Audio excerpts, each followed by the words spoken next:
पिछले साल की है। हल्की हल्की सर्दियां शुरू हो चुकी थी। उस दिन मुझे ऑफिस से लौटते हुए काफी देर हो गई थी। करीबन रात के 10 बजे होंगे। ये एक छोटा शहर है, तो यहाँ 9 साढ़े 9 से दुकानें बंद होने लगती है और 10 बजे तक तो मार्केट में सन्नाटा पसर जाता है।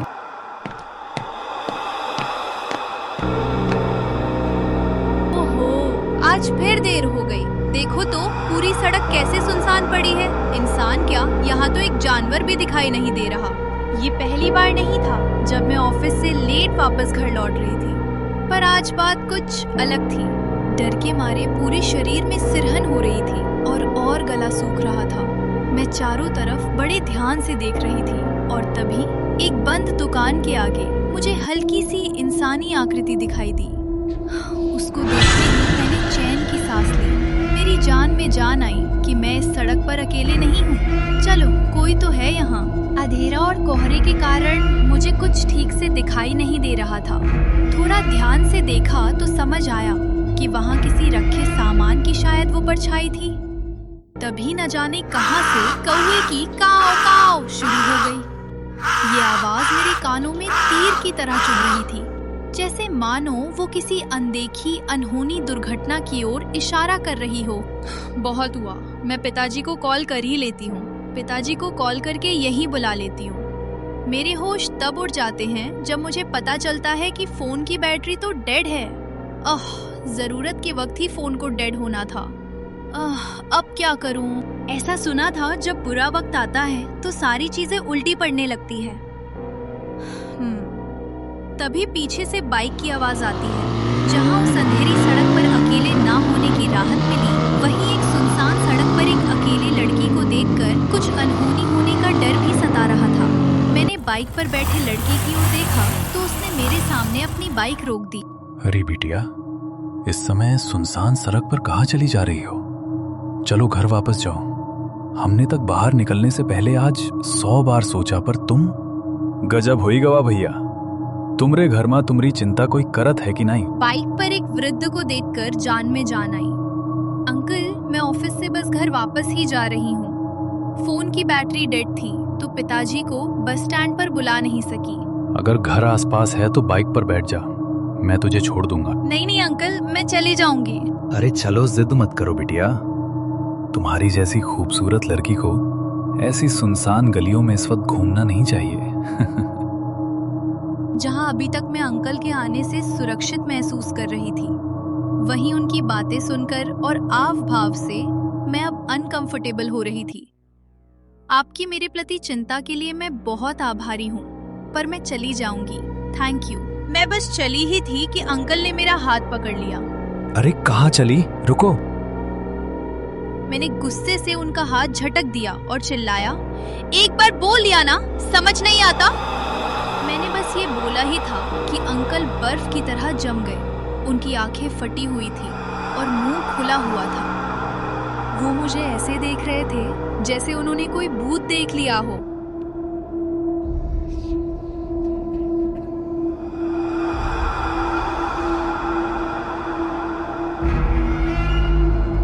बू बू बू भूत, भागो! कहाँ है भूत? उनके साथ मैं भी बहुत घबरा गई। ऐसा लगा जैसे बस मेरी गर्दन अब कोई पकड़ लेगा। जितनी देर में मैंने पलटकर वापस देखा, उतनी देर में तो अंकल वहाँ से 9-2-11 हो गए थे। क्या मजाक है यार, नौटंकी साला, फ्रॉड कहीं का। बिटिया बिटिया कहकर फायदा उठाना चाहता था। किसी के होने से तो अकेले होना ही बेहतर है। दिल की धड़कन तेज थी और आंखों में पानी भरा हुआ था। मन कर रहा था किसी तरह पैरों में पंख लग जाए और मैं उड़कर घर पहुंच जाऊं। आज माँ और पिताजी का चेहरा बार बार आंखों के सामने आ रहा था। वापस सड़क पर सन्नाटा पसरा हुआ था। न जाने कहां से वहां एक काला कुत्ता आ जाता है और मुझे एक टक देखने लगता है। हे भगवान, अब ये कहां से आ गया? एक मुसीबत कम है कि अब ये दूसरी मुसीबत आ गई। कहीं इसने मुझे काट लिया तो?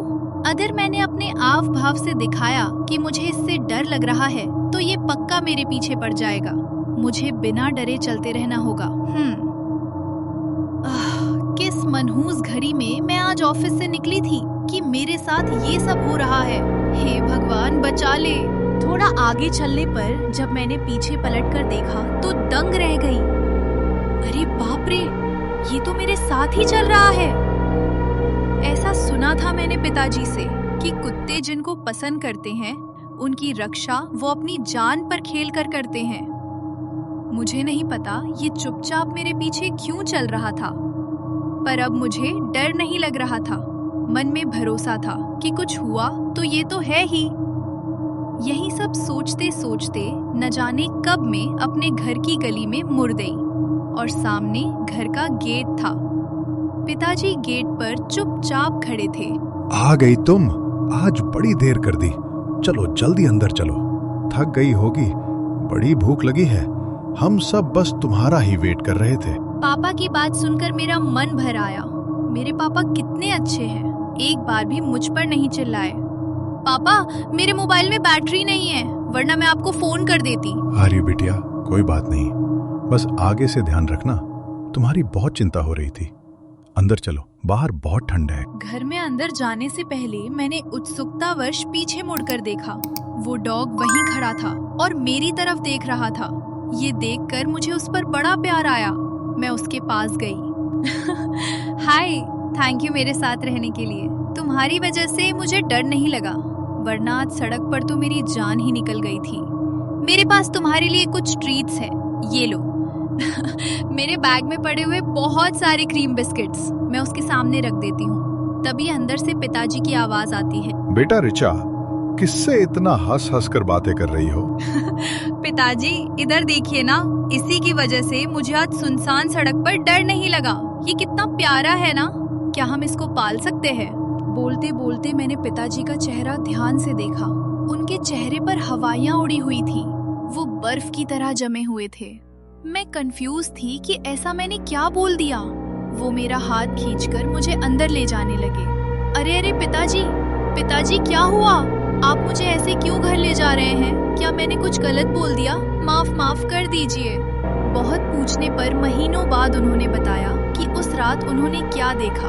देखो बेटा, मैं तुमको डराना नहीं चाहता था, इसलिए कुछ बताया नहीं, पर क्योंकि तुम इतना पूछ रही हो तो सुनो। जब तुम गेट के पास हंस हंस कर बात कर रही थी तो मैं हैरान हुआ, क्योंकि मुझे वहां कोई नहीं दिखा।